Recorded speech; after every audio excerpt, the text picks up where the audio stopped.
मोहब्बत मुझसे क्यों इतनी, मैं तो कुरान का दाई हूँ, रसूलुल्लाह का वारिस, सहाबा का सिपाही हूँ। নাহমাদুহু ওয়া নুসাল্লি আলা রাসূলিহিল কারীম, আম্মা বাদ। আজকে যে বিষয়টি নিয়ে আলোচনা করব, বিষয়টা হলো কোরআন সুন্নাতে যে এসেছে আল্লাহ তাআলা আমাদের সাথে আছেন, তার মানে কি? অর্থাৎ যখন আমরা বিশুদ্ধ আকীদা তুলে ধরি যে আল্লাহ তাআলা সর্বত্র বিরাজমান নন, তিনি আরশের ঊর্ধ্বে সমুন্নত, তিনি আরশে আছেন, তিনি সর্বত্র বিরাজমান নন, সবখানে নন। তখন অনেক ভাই বলে থাকে যে আল্লাহ তাআলা অনেক জায়গায় বলেছেন আল্লাহ তাআলা আমাদের সাথে আছেন, হাদিসে আছে, কোরআনের অনেক আয়াতে আছে, তো এগুলো আবার কেন? এই জন্য এই বিষয়টা ক্লিয়ার করতে হবে।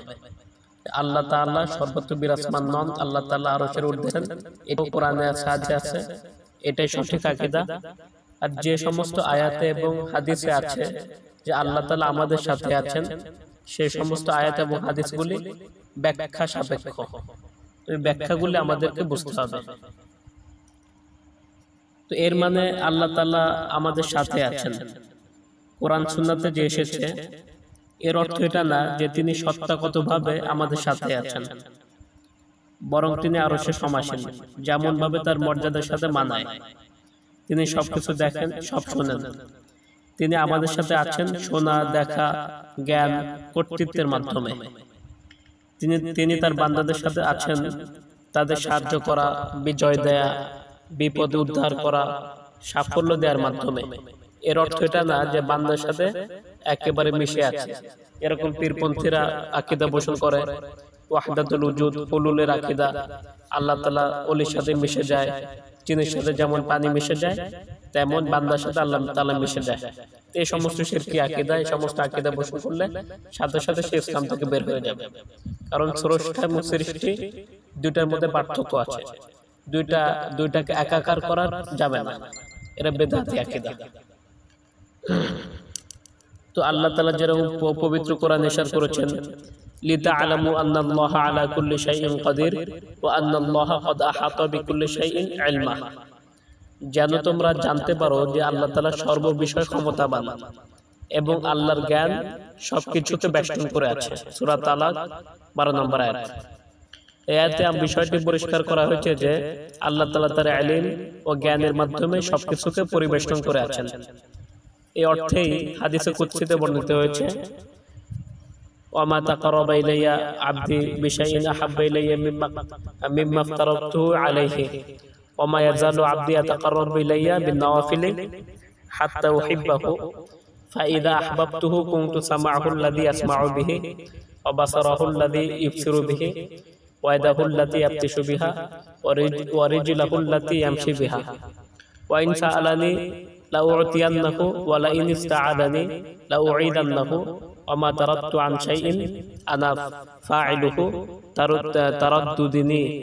তারাদ্দুদি আন নাফসিন আল মুমিন ইয়াকরাহুল মাউতা ওয়া আনা আকরাহু মাসাআতাহু। হযরত আবু হুরায়রা রাদিয়াল্লাহু তাআলা আনহু থেকে বর্ণিত, তিনি বলেন রাসূল সাল্লাল্লাহু আলাইহি ওয়াসাল্লাম বলেছেন, আল্লাহ তাআলা বলেছেন, যে ব্যক্তি আমার কোন ওলির সাথে শত্রুতা রাখবে আমি তার সাথে যুদ্ধ ঘোষণা করি। আমার বান্দা ফরজ কাজসমূহ থেকে বেশি প্রিয় কোন ইবাদত দ্বারা আমার নৈকট্য অর্জন করতে পারে না। আমার বান্দা সর্বদা নফল ইবাদত দ্বারা আমার নৈকট্য অর্জন করে থাকে, এমনকি অবশেষে আমি তাকে আমার এমন প্রিয় পাত্র বানিয়ে নেই যে আমি তার কান হয়ে যাই যা দিয়ে সে শুনে, আমি তার চোখ হয়ে যাই যা দিয়ে সে সবকিছু দেখে, আর আমি তার হাত হয়ে যাই যা দিয়ে সে ধরে, আমি তার পা হয়ে যাই যা দ্বারা সে চলে। সে যদি আমার কাছে কোনো কিছু সওয়াল করে তবে আমি নিশ্চয়ই তাকে তা দান করি, আর যদি সে আমার কাছে কিছু আশ্রয় চায় তবে অবশ্যই আমি তাকে আশ্রয় দান করি। আমি যে কোনো কাজ করতে চাইলে এটাতে কোনো রকম সংকোচ করি না, যতটা দ্বিধা সংকোচ মুমিন বান্দার প্রাণ হরণে করি। সে মৃত্যুকে অপছন্দ করে আর আমি তার কষ্ট অপছন্দ করি। সহিহ বুখারী 6502 নম্বর হাদিস। এই হাদিসের প্রথমাংশে আল্লাহ তাআলা বলেন, আমি তার হাত হয়ে যাই। এর মাধ্যমে পীর সুফি বন্ড লোকরা ওয়াহদাতুল উজুদ বা আল্লাহর সাথে বান্দা একাকার হয়ে যাওয়ার দলিল পেশ করে থাকে, অথচ তারা হাদিসের শেষ অংশের দিকে ভ্রুক্ষেপ করে না। হাদিসের শেষ অংশে বলা হয়েছে, সে যদি আমার কাছে কোনো কিছু সওয়াল করে তবে আমি নিশ্চয়ই তাকে তা দান করি, আর যদি সে আমার কাছে আশ্রয় চায় তবে অবশ্যই তাকে আশ্রয় দিই। বোঝা গেল প্রথমাংশে বর্ণিত হাত পা চোখ কান হয়ে যাওয়া বলতে সার্বক্ষণিক দেখাশোনা ও সাহায্য সহযোগিতা করাকে বোঝানো হয়েছে। এর অর্থ এমন না যে একেবারে আল্লাহ সরাসরি তার সাথে মিশে গেছে। এই অর্থেই আল্লাহ পাক অর্থাৎ আল্লাহ তাআলা তার সাহায্যে থাকেন। এই অর্থেই পবিত্র কোরআনে আরো বহু আয়াত রয়েছে যাতে বলা হয়েছে আল্লাহ তাআলা সেও বান্দার সাথে আছেন। কিছু আয়াত তুলে ধরা হলো। আল্লাহ তাআলা বলেন, ওহুয়া মাআকুম আইনামা কুনতুম আল্লাহু বিমা তা'মালুনা বাসীর। আর তোমরা যেখানে থাকো না কেন তিনি তোমাদের সাথেই আছেন, আর তোমরা যা করো আল্লাহ তার সম্যক দ্রষ্টা। সূরা হাদীদ 4 নম্বর আয়াত। আরেকটা আয়াতে আল্লাহ বলেন, ইদ ইয়াকুলু লিসাহিবিহি লা তাহজান ইন্নাল্লাহা মা'ানা। সে তার সঙ্গীকে বলল, তুমি পেরেশান হয়ো না, নিশ্চয়ই আল্লাহ আমাদের সাথে আছেন। সূরা তাওবা 40 নম্বর আয়াত। অন্য আয়াতে আল্লাহ বলেন, ওয়ালিল্লাহিল মাশরিক ওয়াল মাগরিব ফাইনামা তুওয়াল্লু ফাসাম্মা ওয়াজহুল্লাহ ইন্নাল্লাহা ওয়াসিউন আলিম। আর পূর্ব পশ্চিম আল্লাহরই, সুতরাং তোমরা যেদিকে মুখ ফেরাও সেদিকে আল্লাহর চেহারা, নিশ্চয়ই আল্লাহ প্রাচুর্যময় সর্বজ্ঞ। অন্য আয়াতে আল্লাহ বলেন, ওয়াকালা আল্লাহু ইন্নী মাআকুম। কে আল্লাহ তাআলা বলেন, নিশ্চয়ই আমি তোমাদের সাথে আছি। সূরা মায়েদা 12 নম্বর আয়াত। অন্য আয়াতে আল্লাহ তাআলা বলেন, ক্বালা লা তাখাফা ইন্নানী মাআকুমা আসমাউ ওয়া আরা। কে আল্লাহ তাআলা বলেন, তোমরা ভয় করো না, আমি তো তোমাদের সাথেই আছি, আমি সবকিছু শুনি ও দেখি। এখানে যে বিষয়টা আল্লাহ তাআলা যে আমাদের সাথে আছে, এর অর্থ হলো আল্লাহ তাআলার সাহায্য আমাদের সাথে আছে। এর অর্থ এটা না যে আল্লাহ তাআলা সত্তাগতভাবে আমাদের সাথে আছে, আমাদের গায়ে লেগে গেছে, এরকমটা না। এই জন্য সমস্ত সালফে সালেহিন, সমস্ত আকাবির এই বিষয়ে একমত। এই সাথে থাকার অর্থ হলো যে আল্লাহ তাআলার সাহায্য আমাদের সাথে আছে।